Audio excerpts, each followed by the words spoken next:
Welcome to the Unscripted SEO Interview Podcast.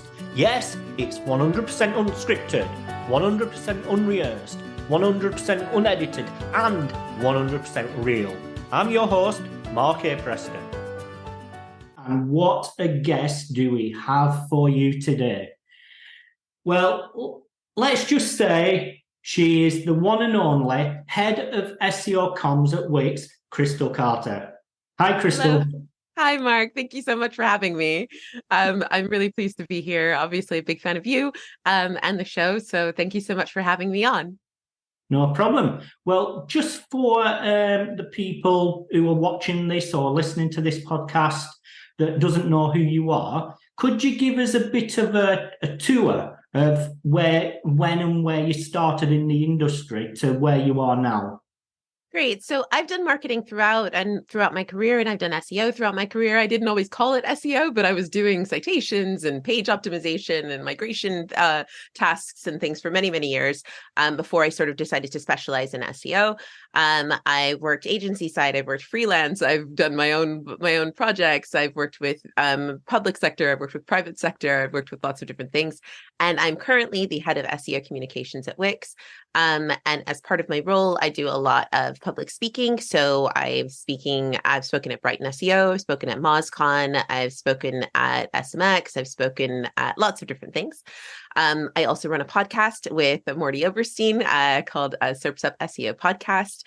And we also do monthly webinars, we write articles, lots of different things like that. But when people ask me generally, what is my role at Wix, I tend to explain that my role is to communicate the value of Wix to SEOs and communicate the value of SEO to Wix users and other folks as well. But SEO communication and SEO education is really key to my role, as well as me generally being a busybody and getting involved with lots of SEO projects within the team wherever I can. Brilliant. So within your role at Wix, what challenges have you faced so far? So I think one of the things that was a big challenge for me personally was that I had come from a smaller team and then was in sort of, we are a global team. So our team is worldwide, and the customers that we serve are worldwide. And we, within Wix, we have a situation where we have a lot of people who are one website and they're looking after one website, but we have to make sure that our tools are available for people of lots of different strata of like abilities and of capabilities and also of needs. So we have tools that are suitable where people can get great results from if they've got very little SEO knowledge, where they can still sort of get good results if they're making, solid content. And then we have tools that allow, people who are experts like yourself to really get in there and really optimize and be like super competitive where they need to be as well. And we've got sort of, dev things as well. So I think that moving from thinking about a single client to thinking about a sort of community of clients and a community of people who are engaging with our products and with what we do was a challenge, but it's a challenge that I absolutely love and welcome. It's been so incredible to work with our team, to work with our growth team who manage our blog, to work with our product team who build our products. I know I'm waxing poetical, but it's really been a great experience. Yeah, I know when I was on the SEO board, and Yes. The thing that struck me is the ability to make a positive impact for millions and millions and millions of businesses. And right. I think for me, it's not just a silo thing where you're doing something, it's going to make a positive experience for that one business. Right. Whereas you do something in the back end or do something with Wix, and it's going to potentially positively impact, what is it, over 200 million businesses now? Yeah, so there's 220 million users on Wix who are building websites and optimizing, and when we update structured data for different sites, it impacts them all. When we recently announced that we have included Index Now as part of the sort of Wix SEO tool set. And essentially that means that like users have to do nothing, but they can submit. But as soon as they connect their website to the Wix SEO setup checklist, they'll connect to Google Search Console and they'll connect everything there. And as soon as they get that sorted, they're connected to Index Now. And that means every time they update a piece of content on their website, that it's going to get pinged to the Index Now network, which includes Bing and Naver and lots of different things around there. And I don't think a lot of people realize that Bing also powers things like DuckDuckGo, and stuff like Ecosia and Yahoo and things like that as well. But that's a great resource for indexing generally, both across Bing and other search engines. And it's also something that certainly I remember having a go at trying to do that individually. And I think that, if it wasn't exactly straightforward. I was like, is it done? I'm not sure. So it's great to make that available to lots of people, and to be able to help them to optimize their sites, just straight off the bat, like already built in. Yeah, there's, lots and lots of SEOs contact me all the time about, I just can't get my pages indexed, and Yeah. even when they try tools and they just can't get them indexed. And Right. Honestly, probably most of the time they shouldn't be indexed, but right. This is true. I think that's the other thing. It's like I've talked about this case study before, but indexing is not a right. I think people have to remember, like, it's not a right. Google doesn't owe you indexing. So you kind of have to show them that the pages are worth indexing, and you also have to make sure that they're worth indexing. I had a client who at one point was indexing loads of so they had a login thing. It was an e-commerce site, and you went to the page and you logged in your account, and then you got an account page. All those account pages, it didn't have any personally identifiable information, but all those account pages were indexable. And all of them were like crawlable and stuff. And I was like, no, like, shut it down.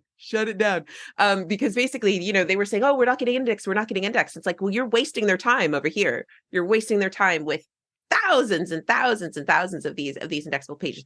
Those don't need to be indexed at all.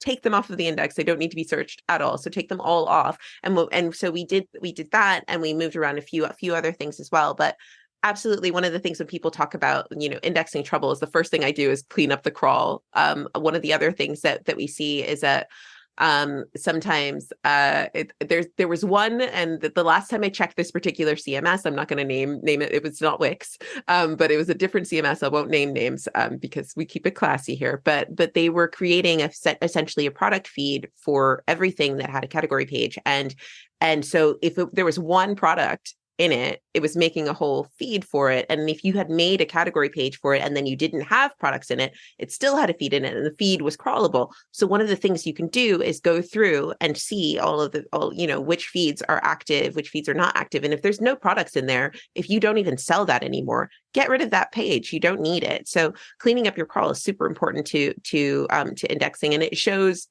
willing.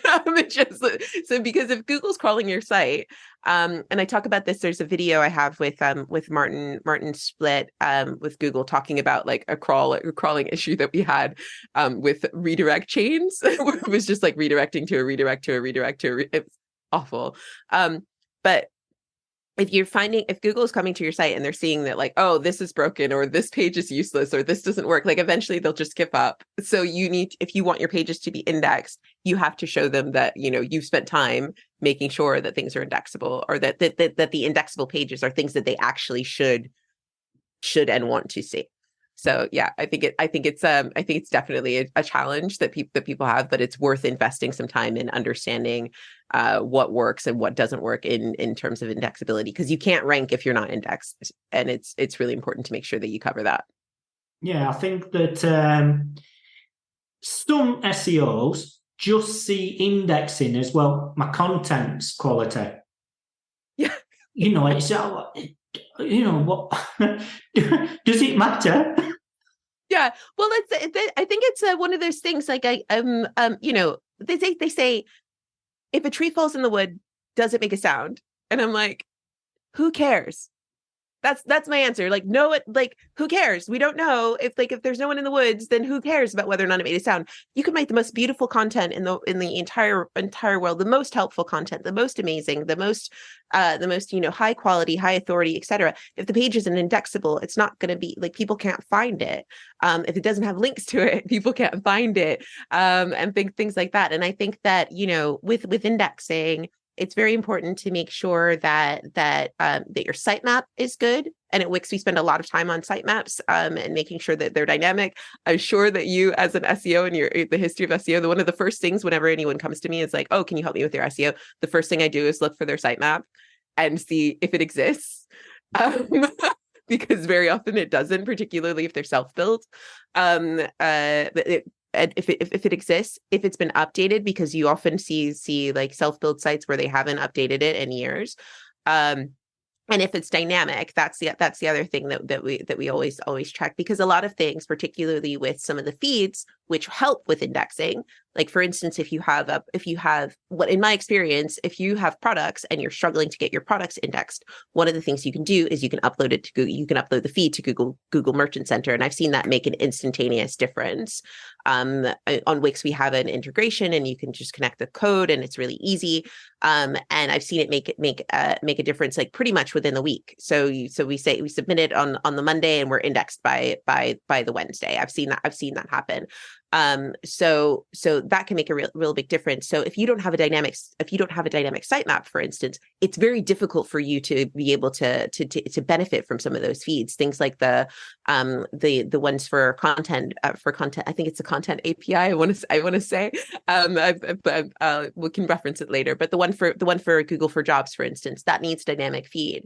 If you've got your RSS, for instance, that's also dynamic, and that can help with indexing as well. So all of these feeds need to be updated as the content updates, in order to let Google know how often they should crawl your site, what kind of content they should expect, and it helps them to understand which elements they need as well. So if you have good feed management, if you have good content management and good infrastructure there, that will help with indexing, because you're helping Google to help you.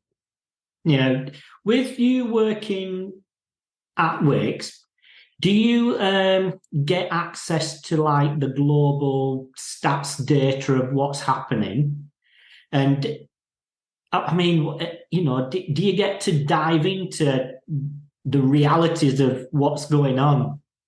We can see some trends for research purposes, but they're normally to do with sort of people using different parts of the tools. So for instance, when we built the redirects manager, we could see that millions of people were using that straight away. So we have an auto redirect tool, which when somebody changes their URL, we auto redirect it, and we can see how many people are using that. We have other tools that we roll out, and we can monitor how often people are engaging with that, and that helps us to refine the tools, to improve the tools, to make the tools more visible to people, and things like that. In terms of search data, I have a few sites that I work on, and people know that I'm working on them. I've got permission to work on them and things, and we keep track in that perspective. But I think that from in terms of data, the data sets, we have them for monitoring, but it's not we currently don't have them publicly available, so I can't share too much here. Yeah, I mean, okay, obviously you can't share specific details, but when you mention trends there, do you see any particular trend happening, or any trends happening that could be improved, basically? So we found a lot of people engaging, for instance, with our AI tools. So we've added AI, as we added a particular thing called Create with AI Text, for instance, across the editor. So if people aren't familiar with Wix, there's basically two parts to the sort of core product. So there's the editor, which is where you would edit the page and update things like that, and visible elements, and for static pages, you can do some of the content as well.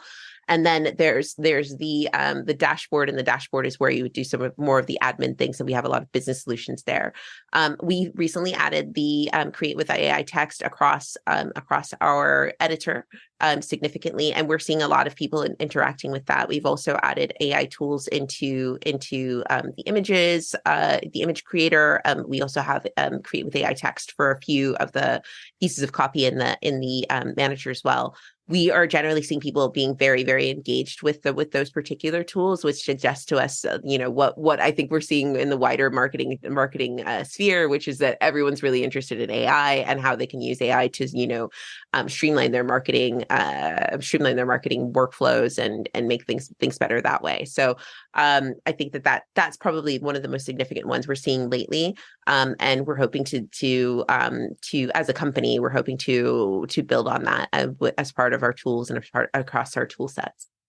Right. So you mentioned AI and content there. Recently, I've had quite a few content people, content copywriters, all that saying that their business has totally plummeted for obvious reasons, for online, and basically people don't seem to want to invest into manually written content as much as they used to because of, obviously, GPT and all these AI tools. Do you think there's a fine balance between using a tool to help streamline and totally taking over? Yeah, I think my general advice with regards to AI is that you should use AI to amplify your actual intelligence. Like that's what it should be. In my experience, and I've tested this on a topic that I was on figs, right? I was making a test site on figs because I like figs and I like pictures of figs. And I was doing a test site on this, and I spun up some content from GPT about figs. And then I was going around checking on, like, fact checking some of this stuff, and it was complete nonsense. They were just making up information about, agricultural history of figs and things like that. So I think that the way that people are managing content and the way that people are expecting to engage with content is changing. And I think that AI is a tool within that. And I think that when you use it as a tool to, again, amplify your intelligence, then it will help you to get great results. So for instance, you're seeing a lot of people who are now hiring for like AI content editors, AI content fact checkers, AI content support. And I've heard from other teams who were managing sort of content teams, and they originally saw a sort of a drop in when ChatGPT sort of made its first big splash sort of last year, really. They saw a sort of drop in initial inquiries, and then they sort of saw a few people coming back with different inquiries. So people saying, how can you help me make this AI better? We had a podcast with Kim Garst on Surf's Up, and she was talking about how she uses AI to help her refine tone of voice when she's working with clients. So she has a particular method. She explains it very well in the podcast. I highly recommend checking it out, where they plug in using ChatGPT, plug it into sort of assess the brand voice for a particular. You plug in samples, and I actually went through this myself, but you plug in samples of writing, and you use it to train GPT on your tone of voice, and then you give it prompts, then you give it sort of tasks to do in your tone of voice. So write a tweet like this, write a blog topic that speaks to this tone of voice, that sort of thing. And essentially, people who are using AI in that way are able to sort of stay ahead of the curve, because it is artificial, right? Like at the end of the day, like it is artificial. It's essentially, a predictive text like at hyper speed. And that's great and that's wonderful and that can help you with a lot of things. I recently had to come up with something and I was like A to Z, this and this and this, or A to Z on a particular topic. And I plugged into ChatGPT and I was like, what is A to Z of this and this and this? And then instead of me sitting there going, oh, is it this? Is it that? Is it that? Is it that? It gave me a full list of A to Z. And I was like, well, I don't like Q and I don't like R and I don't like T, but most of those I can use for this particular piece of marketing copy. And then I was able to, go through and actually, use my actual intelligence to fill in the other bits that I needed. However, I think that, I've heard people say you won't be replaced by AI, you'll be replaced by a marketer using AI. And I think that in terms of the way that the roles are changing, we work in tech and one of the things I love about working in tech is that, you're always working on something new. There's always a new thing to work on. So we were doing Core Web Vitals, we're not, and with like certain things, and now we're looking at IMP, for instance. Like that's something to think about. Now there's ChatGPT and other AI text creators to consider. But there's also things that like video, for instance, is a great tool that where you add in a video and then it pulls out little vignettes for you without you having to sit there and chop and change and like set up all of those different things. So I think it's really, really useful. I think Loom also added an AI tool to their an AI summary to their tools and allows you to sort of summarize your video so you don't have to type it all up, and it's actually pretty good. So I think that try to figure out how you can include if you're in an area that's sensitive, and there are plenty of areas where it's sensitive to sort of AI advances.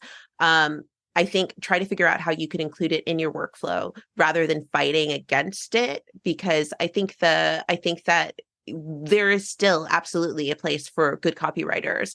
But essentially, I know someone who started off with AI originally, and they were saying, oh my God, this is taking as long as briefing a tool and or like briefing an exec or briefing a copywriter or something like that. And that was their original sort of thing. But a couple of months in, she's like, I'm publishing like this, a bunch of articles now. She's able to accelerate her publishing, and it's good quality. But she's able to accelerate it because she's got a sort of workflow that includes AI. We had a webinar with Ross Hudgens, and he was talking about some of the ways that they use it. So you can take let's say you had a big data set, you could take the data set and you could give them like the data set and say, write a summary of this data set, write a summary of this data set, write a summary of that data set, so that you've got a report written up like really, really quickly. So there's lots of different ways that you can use it. And I would advise anyone who is feeling a little overwhelmed to sort of pick one and go with it. For me, the discussion with Kim Garst and the discussion with Ross Hudgens and also Mike King was on that discussion as well, were particularly pivotal for sort of I don't know, calming down the sort of space, because I think with AI, there's so many things. There's so many things coming at us from everywhere. And everyone's like, oh, I've got this new tool. I have that new tool. I have that new tool. And it can be a little bit overwhelming. But I think pick one and have a go at a couple of strategies. And yeah, I think it can work. And also don't be afraid to sort of like layer the tools. So the team from DeviantArt recently started a tool called DreamUp, which is what an image generator, an AI image generator. Which is great for people who really struggle to like get images for their blogs, which is a great optimization for SEO. And I was struggling to write prompts. I'm awful at writing prompts for images. I tried Midjourney and all of my images came out terrible. However, I went into GPT and I said, this is the prompt that I want. Can you make it better for an image generator? And it wrote me this great prompt for an image generator. And I put that back into DreamUp and it was way better than my original prompt. And I did some editing and things to make it more of what I needed. However, don't forget to layer them. In Wix, for instance, we have Velo, which I know that you're familiar with, Mark, because you've built some fantastic tools on Velo. And Velo has an assistant. So if it's essentially a JavaScript framework, and you can write JavaScript and you can write JavaScript tools, et cetera, et cetera. And build variables and things like that. And I've had a situation where I wanted to build something, but I'm not a developer. My JavaScript is okay. And so I put this in and I got an error. It will tell you if you've gone wrong. So it will give you an error code and say, this isn't right because this and this. So then I told ChatGPT, hey, they told me this code is wrong because of this and this. And then they fixed my code and then I put it back and then I got a different error code. And then so you can layer the two if you want to get some great results. But yeah, I think use it as a tool, like any other tool. Use it as a tool. Don't use it as a replacement necessarily, but use it as a tool. And my favorite thing is like cleaning up data and writing spreadsheet formulas, because anytime that I can save from arguing with a spreadsheet is a win in my book. Oh, 100% on that.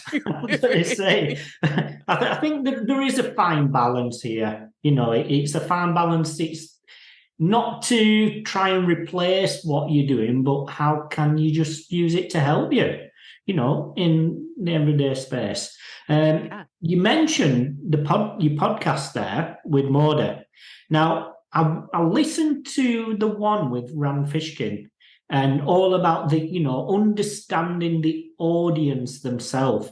And I'm a very big believer in, I think there's a bit of a disconnection between SEO data and really understanding the customers, and I think that from your perspective, do you think that SEOs need to start thinking more about, well, what's really important instead of let's just write something because this SEO tool says people search it?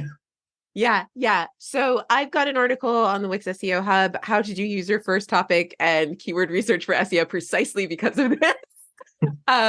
So I think that one of the things that SEO tools are great. They're fantastic. They're wonderful. But one of the things that's tricky about SEO tools is that they're leaning on historical data. So for instance, if it's a new topic, if it's a new keyword, you're not going to get that much historical data. And if you're in a space that's highly competitive, from an SEO point of view, being a first mover is really, really important. Also, if you are a brand and you're specifically if you're looking to support the people who are engaging with your brand, getting information from those people is going to help you do much, much better. And there might not even be that much search volume for that particular topic because it's so niche to your brand. However, if you make that content, that provides so much value, because as a user, like let's say, I don't know, I had this microphone that I'm talking into right now, and there's a particular knob or dial on this that is unique to this microphone. Well, there's not going to generally be any competition around that particular dial. However, if the people who made this microphone say, oh, you can use this dial to do this, and this, or this is important because of that, and that, and I'm looking at this dial and I'm going, what is this dial? And I type in, what is this dial? Then guess what? If you as the brand have that piece of content on your website, you're going to show top. There might be other people who are talking about it on other web pages,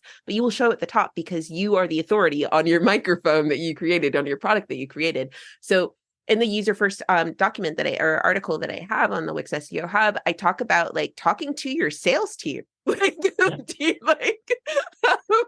have your sales, and also if you have a sales team, they will not be shy. They will tell you they will tell you, oh, I need something on this, I need something on that, I need and Mark, I'm sure you've had these conversations working with marketing teams. The sales teams always have opinions on which content needs to be on the web page.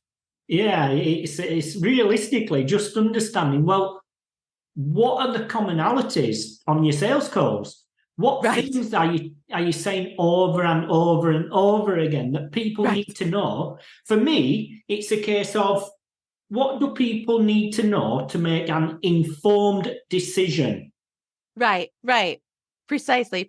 And yeah, if you find yourself repeating it all the time, if you say, oh, hey, actually, I have a web page for that, that makes you look so organized. That makes you look so organized. It makes you look so good. And then also the people that you're talking to can send that to the other people in their team really easily. and you don't have to record another thing or write another email or do all of that sort of stuff. So, and that, again, that shows like that shows that people were ready for you. We're ready for that query. We know you, we know what you need. We've anticipated your needs. So that provides so much value from a sort of customer service point of view, but also from a search point of view, because it's so niche to your website. You're absolutely going to show on the top for that if somebody is querying that generally. But yeah, also the customer care queries are ones that come up a lot.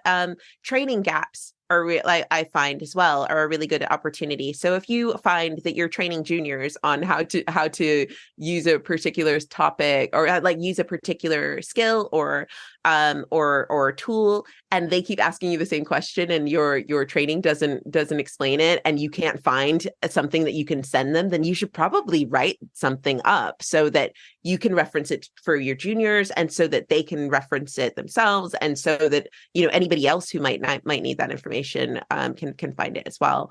I think that things like that are really useful. The questions from Google Business Profile, that is a gold mine. All of the internal search. I know so many SEOs who just absolutely love internal search. It's great for creating blogs, but also creating new product categories, for instance. And I think that there's tons of things that you can look at that are things that people are saying.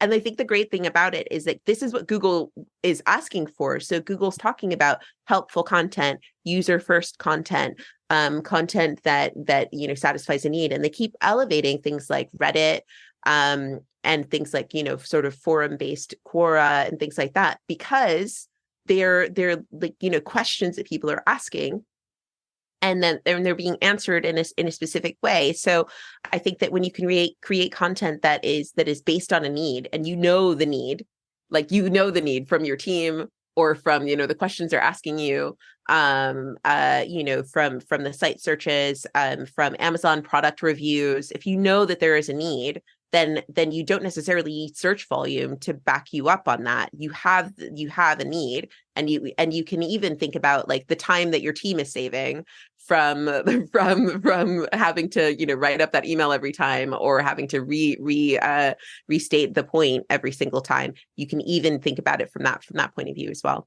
Yeah, I mean, just on one scenario, I was working with one company, and I said, well, what things do you usually get asked all the time? They say, oh yeah, well, we just do what we do. They said, but so they don't realize that it's important. And until you ask them, they're not going to actively tell you this is important. And from that one conversation, I think it were about a half an hour conversation, so much was outlined, and created a blog post out of one of the topics they mentioned. Now, the SEO tools said no one searches it. That Right. one blog post generates something like 3,500 visitors a month. That's what I'm talking about, Mark. That's what I'm talking about. That's precisely what I'm talking about. Exactly. You know the need. You know the need is there, and you know that you have people that want that information. So give them the information and reap the benefits. That's what I'm talking about. Definitely. Now, you mentioned right at the beginning that you do a lot of speaking. Yeah. Right? What makes you tick? When you're on there, what gives you that enthusiasm to want to do this? So I tend to jump around in terms of my topics a little bit, but one of the thing that's core to almost all of my talks is that like it's normally something that I feel like people aren't talking about, and that I feel like people should be talking about.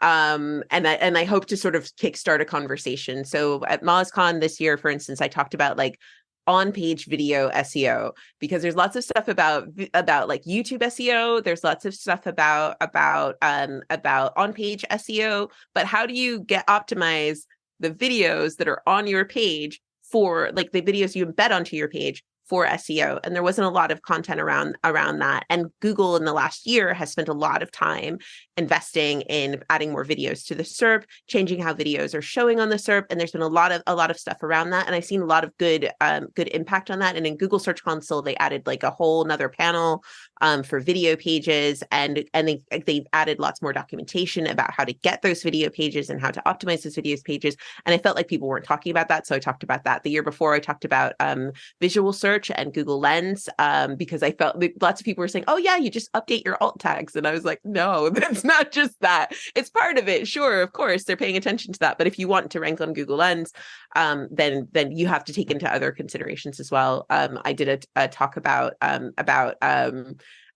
discovered not indexed, because I find that it's so frustrating. It's like you pour your heart and soul into this blog, and Google goes, "Yeah, seen it."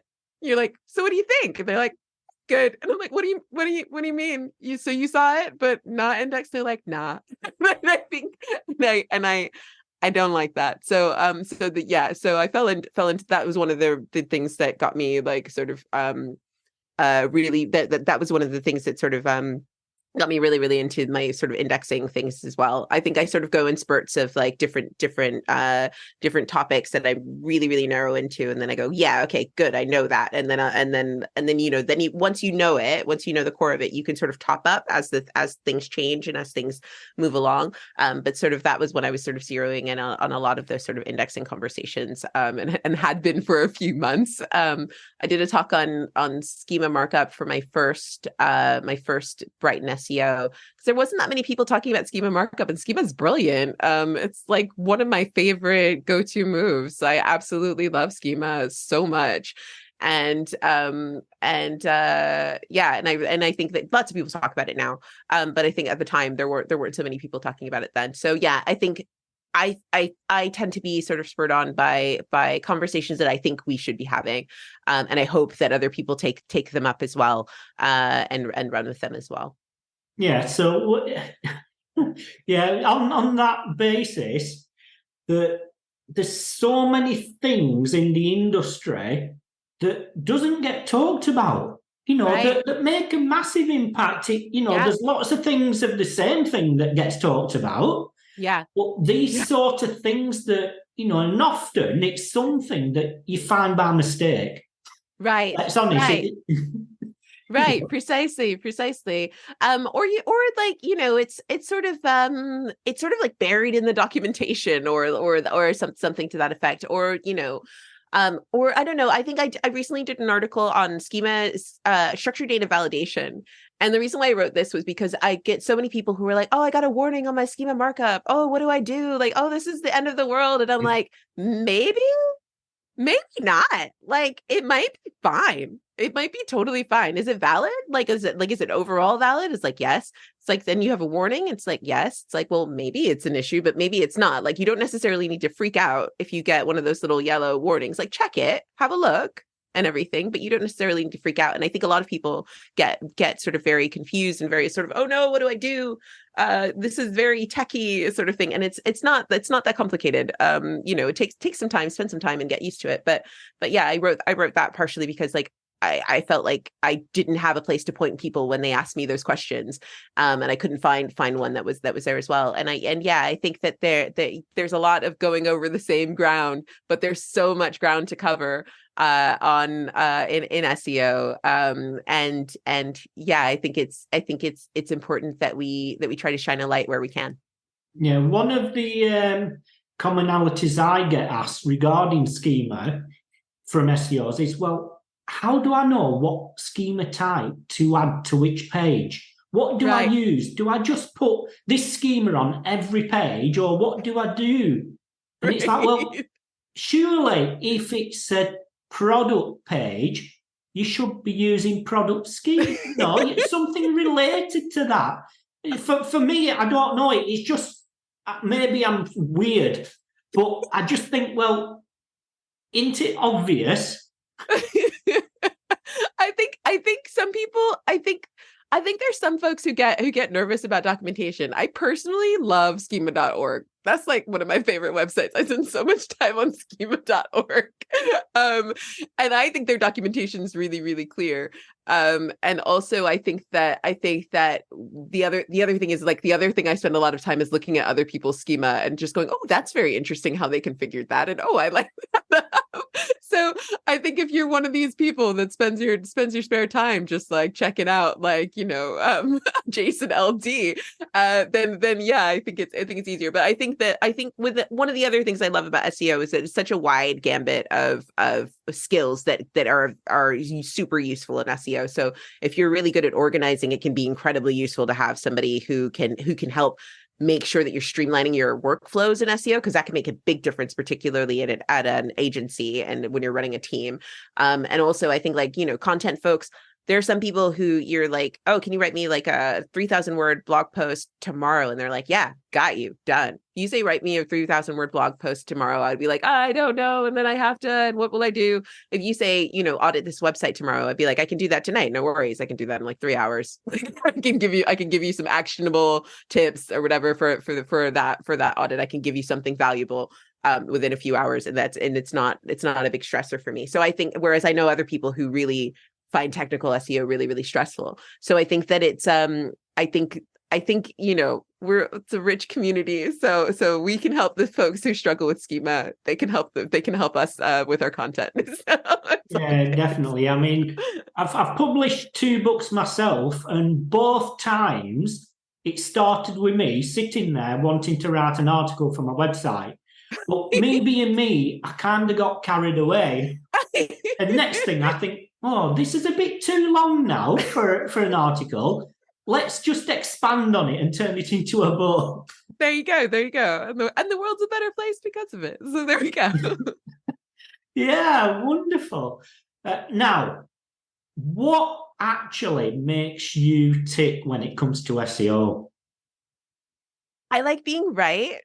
I like, you ever seen that movie? Or I think the movie The Sandlot. It's a very American movie about kids playing baseball and stuff, and they talk about the great Bambino, Babe Ruth, and how he before he hit his home run, he'd point at the side and go right over there, and then he'd hit the ball and it'd go right over there, and like I like that.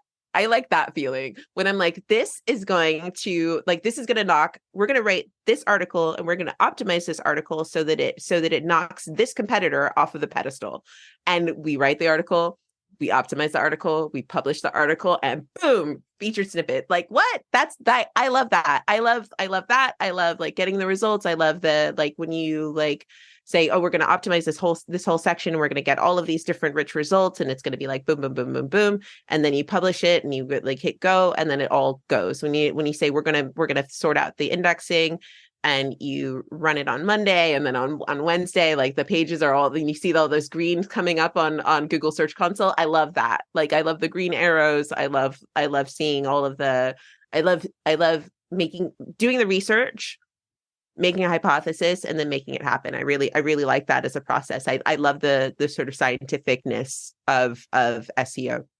I find it incredibly satisfying because I think that so many things can be sort of be, I don't know, very qualitative or very qualitative or whatever. And I really like that we can quantify, okay, this many people came to this site, this is going to work for that, like that result that you got from that team where they were saying, they're asking us loads of questions, and you can say, well, look, this gets 3,000, this is getting 3,000 people visiting it every year or every month. Like, that's a great article for you. That I think is a really good thing. I like being able to show the value of the work as well. Yeah, I mean, it goes past just seeing how many visitors things get. For me, way back, I started in the industry by building my own lead generation business. So my purpose of every website I created was to drive leads. And in order to do that, I needed to connect with the audience and understand the pain points and solve them with the content. For me, it's kind of, I think the industry's just, I don't know, in some cases, they're just getting round to that idea rather than keywords, rankings, traffic. Oh yeah, I think in the same way as AI, like all of those things are metrics for like good value. Because the other thing is that when, particularly if you're working with a business, I've had it before where we had loads of traffic and things, but it wasn't actually materializing in leads. And you can't pay the bills with clicks. You have to be able to connect the business metrics to the website metrics. There needs to be a very clear flow. Like if it's a lead, if it's a sign up, if it's a purchase, whatever it is, you need to be able to make sure that the SEO outcomes are reflective of your business outcomes. And I think that the research aspect of SEO is, I think, super, super valuable. I think sometimes people think that SEO sits in a silo and, it's just the stuff that goes on the website. But as you said, SEOs have an incredible insight into audiences. We are looking at what people are thinking, essentially, because that's what people are searching. You have a thought in your head, and then you search it up. You say, oh, I wonder how much a panda does weigh, and then you Google how much does a panda weigh, and then you find that out. And so we know how many people are wondering about the weight of pandas. Like we know that from search volumes, for instance. We can get a guide on that. And we can see trends with Google Trends. We can see which topics people are interested in, and whether or not that's something trends up, or whether or not there's some seasonality to it, and things like that. And we can give people insights into customers that you can't get in a lot of other ways. And I think that is incredibly valuable, and that is something that I think SEO should think about when they're speaking to wider teams as well. So when you're talking to, PR teams, when you're talking to sales teams, when you're talking to wider marketing teams, the audience insights that you're able to share and able to glean are really, really important. And I think in terms of clicks and in terms of traffic and in terms of keywords and all of those sorts of things, and ranking isn't an end all be all of itself. Ranking is Google ranks you essentially relative to the value that you have for customers. So what they're trying to do is deliver valuable content to their customers. And so you rank because your pages are valuable. If your pages are not valuable for whatever reason, then they're not going to rank as well. So for instance, the keywords are so that people can find it, right? It's useful, for instance, when you're thinking about, I remember writing an article or writing an essay or something at school, and I used the wrong terminology for something. And my teacher was like, no, it's called this. And I was like, why I can call it whatever I want. I don't know what you mean when you say why can't I, it's my essay. I can call it what I want. But actually, if you don't have the same term, then you can't, people can't find it. You can't reference what other people have said about that particular thing, for instance. So sneakers or trainers, or I'm American and living in England, and a boot is different. Cilantro and coriander are two different things. If you went to America and you went to a supermarket and you said, do you have any coriander? You wouldn't be able to find it because people wouldn't know what you were talking about. So it's important that keywords are something that they're essentially breadcrumbs. They're essentially a tool for users to find what you need, or what they need, and it's a tool for users to understand that the content is valuable for you. I can't remember how many times I've searched for something, and then and the header or whatever said the word I was looking for, or said the thing I was looking for, and then I got to the page and I couldn't find it on the page. And that I find incredibly frustrating, right? Nobody wants that. You want the thing that you came looking for. So I think it's important to remember that all of these things that we do, even the technical SEO stuff. So for instance, if you're doing schema markup, it's not good practice to have schema markup that doesn't reflect what is on the page, right? If you have a recipe about chocolate cake, your schema markup should not be a pizza recipe. It should not. It doesn't matter whether the pizza recipe works better or not. Your recipe for chocolate cake should be the recipe that's in the schema markup should be the recipe that's on the page. And that's all of that is to give value to users. So that recipe schema, for instance, will show on the SERP, which will tell people, oh, this is a good recipe. It's got a picture, it's got reviews, it's got, this many eggs are in it or whatever. And that will tell them, oh, that's good value. And then they'll go to the site and they'll go, oh, this is a good recipe. This is a good user experience. There's not a bunch of ads popping up and I don't have to wade through 7,000 words about somebody's grandmother before I get to the chocolate chip cookie recipe, that sort of thing. So I think it's important to remember that all of those metrics are all signals signals for customer value, and customer value is what matters at the end. Yeah, I'm a bit crazy or whatever you want to call it, but I like to dig deep into meanings of words and everything. And I like to go into analyzing a page in depth and the words on the page. And, well, if I change that word to that, what's the impact kind of thing? And just as one example, I changed the word only to just and increased the conversion rate. Right. Just like just the meanings of words, and I've studied things, and that's how in depth I sort of go into. But I think it's not, words are not just words. It's like we need to start thinking about, well, what do these words actually mean? Right, precisely. And I think so on the SEO Hub we have the Wix SEO Hub, we have a fantastic article about implicit intent. And if you think about somebody who's looking for, say, like things to do on a rainy day, there's an implicit intent that that person wants to be inside, right? They haven't said that they want to be indoors, but if they said rainy day, they mean indoors. You don't have to, and so when you think about like what that means, you need to understand like what you need to understand like that there is an intent to be inside. So and it might be that some people like swimming out in the sea on a rainy day, but like most people would probably be inside, like to be at the cinema or something like that instead. So I think that it's important to remember and understand those things and to actually know what it is you're talking about. And I think that's why Google added the expertise element to their EEAT thing, because sometimes without sharing too much, I'm lactose intolerant, and I've looked up various different things about like, oh, could this concern my health? Like, oh, what's an issue of being lactose intolerant? And they literally all say the same thing, and you can tell that all of these people all read the same article and they all referenced the same article when they were writing up this SEO content about this particular topic. However, if there was somebody who was like, I have not eaten dairy for 20 years and I have had this issue and I've had that issue, or I have not had this issue and I have not had that issue, that's important. That's useful. That is valuable. That is useful, important content. And that's different from content that's just based on something that someone read. And I think, I know that I know you recently welcomed a grandson and things. And I know that when you're raising children, people have a lot of opinions. But it's actually more useful to get more advice or to get experience from people when they're talking about like how, family stuff and things like that. Oh, I had this experience with my son was learning to drive. He did this, that, and the other. Like, that's useful. Like if they say, oh, when you learn to drive, you've got to do that sort of thing. That's like, I don't know, maybe that's true. Maybe it's not.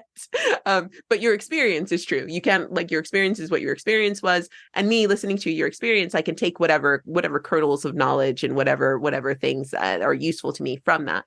But I think that experience can make a big difference, and to whether or not we're able to understand the meaning behind the things that we write, and can help make it easier for Google to understand the things that we're writing. Yeah, definitely. Now, the time is rocking on, and I know you're a very busy person, but just to conclude, is there anything you feel the audience needs to know that we haven't spoken about already? I think, I don't know. I guess the one thing I always say when people say like, oh, is there what's the one piece of SEO advice you would give? Is and I'm not sure that that's particularly what you're asking here, but the thing I always say is like, put an H1 on your homepage. And the reason why I say that is because so many people overlook that. And essentially what that's saying is that, like, don't forget the basics. I think particularly with SEO and even with marketing, and of course with like interacting with like human people, like human beings, don't forget the basics. Say please, say thank you. Like, you know what I mean? Like, make sure that you've covered your basic elements. And often in the process of fixing your basics, understanding your basics, for instance, you can uncover sort of other issues. Like sometimes, very often, like they can be emblematic of issues that are also affecting the sort of wider things. Like I was checking on some redirects the other day, and I found that actually there was a menu that was messed up because it had an old menu in it. So that's something that that I wouldn't have found if I hadn't just been checking on the basic things about like, making sure we didn't have internal 301s. Like that's a super basic task, but it uncovered something that was more complex.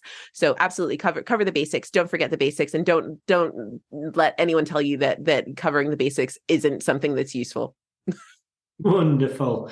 And on that note, where can people find you, and what conversations would you like to have?